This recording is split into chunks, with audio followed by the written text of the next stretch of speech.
मजदूर हैं साहब और मजबूर भी, नहीं तो ये फौलादी हाथ कभी लोहे को पिघलाकर उसका आकार बदल दिया करती थी। जी हाँ, भीड़ नहीं, मजदूर हैं। हम सरकार से लेकर देश की अर्थव्यवस्था बनाने का काम करते हैं।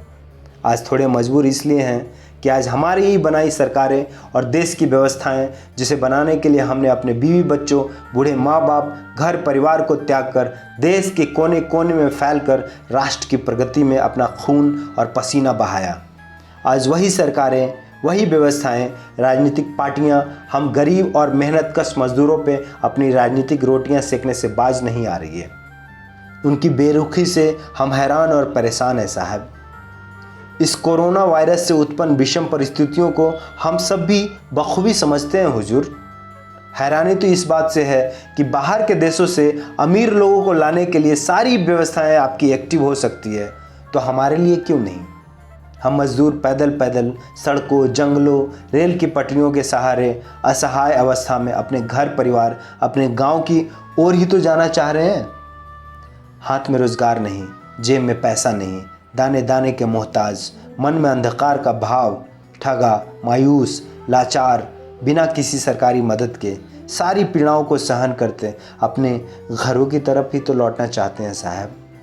अपने गांव से निकले तो थे जिंदगी की तलाश में, लेकिन ऐसा लगता है जैसे मौत के करीब पहुंच गया हूं। सरकारी उपेक्षाओं और संसाधनों की कमी के कारण गांव का किसान अपने खेतों खलियानों को छोड़कर महानगरों की फैक्ट्रियों में मजदूरी करने लगा कि शायद ज़िंदगी पटरी पे आ जाएगी।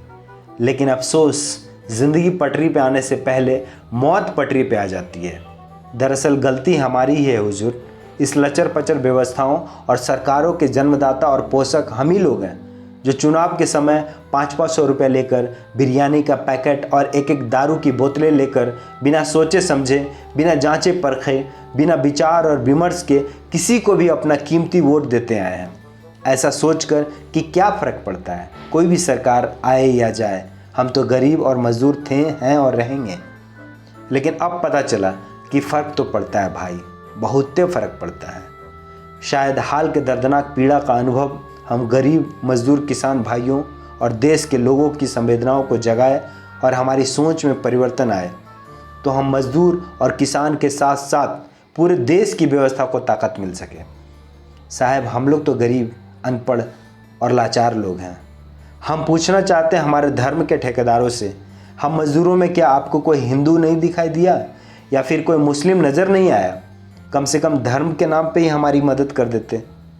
रोज़ जाति और धर्म के नाम पे समाज में जहर फैलाने वालों, परमात्मा से डरो, बंद करो अपना ढकोसले का व्यापार, उतर आओ मानव सेवा में। इससे बड़ा कोई धर्म धरती पे नहीं है। कर लो थोड़ा प्रायश्चित, शायद आपको आपके पाप कुछ कम हो जाए। कहाँ छुपे बैठे हैं हमारे हुक्मरान, बड़े बड़े ऊंचे दर्जे के हमारे नेतागण, बड़ी बड़ी रैलियाँ निकालने वाले, बड़ी बड़ी बातें करने वाले। कम से कम हेलीकॉप्टर से ही हमारा जायजा ले लेते।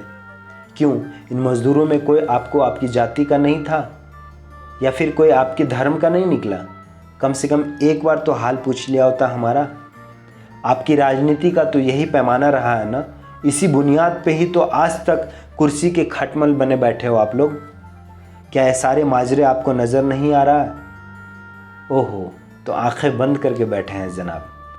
अरे ओ कागज़ के शेर बनाने वालों, सपनों के सौदागर, स्मार्ट सिटी बसाने वालों, बुलेट ट्रेन चलाने वालों, ऊंची ऊंची मूर्तियां लगाने वालों, सपनों की इस दुनिया से निकलकर हकीकत की ज़मीन पे आ जाओ। हमें चांद पे ज़मीन तलाशने और मंगल ग्रह पे जीवन खोजने की बजाय अपने इसी धरती पे जो ज़िंदगी है उसको ही मंगल बनाने पे जोर देने की आवश्यकता है। हमारी ज़रूरतें बेहद ही बुनियादी हैं साहब। खेतों, किसानों, मजदूरों, युवाओं और देश की महिलाओं को ध्यान में रखकर पॉलिसी बनाने और उसे लागू करने की आवश्यकता है। हमारी पॉलिसी प्रकृति और मानवता का ख्याल में रखकर बनाए जाने की ज़रूरत है। आज हम साइंस और टेक्नोलॉजी की मदद से अगर चांद पे पहुंच सकते हैं, अगर दूसरे ग्रहों पे जीवन तलाश सकते हैं, तो क्यों नहीं इन्हीं साइंस और टेक्नोलॉजी का उचित और कंस्ट्रक्टिव उपयोग करके देश के खेतों, खलियानों, किसानों और मजदूरों की ज़िंदगियों को जोड़कर उनको और शक्तिशाली और खूबसूरत बनाने में करें। हमारे देश में प्रतिभाओं की कमी कभी से नहीं रही है। जितने महापुरुष हमारे देश भारत में पैदा हुए हैं उतने शायद ही धरती के किसी कोने में हुए हों। लेकिन अफसोस कि हमारी सामाजिक विषमताएं, झूठा अहंकार, भ्रष्ट तंत्र, अज्ञानता और राजनीतिक कमजोरियों के कारण देश के इन धरोहरों का हम कभी से सही उपयोग नहीं कर पाए हैं। आज भी हमारे देश में प्रतिभाओं की कोई कमी नहीं है। ज़रूरत है तो बस उनको तलाशने और तराशने की।